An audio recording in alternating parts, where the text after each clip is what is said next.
Kosmosta жұлдыздар жарылады, жылтырақ қоқыстар бөгет іздейді қарауға жер шарына.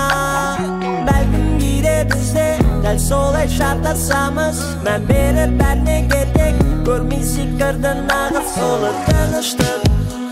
Не кішкентай айқай сенің сезімдерің маған тұтпас, байқай мойбай сен менсінбейсің. Бұл тартылыстың күшін ішіңдегі толқындарды шақыру үшін әперем айты қиналмай, көздерің байлайды менен сұрамай, жүзіңнен ғайып болса күлкім.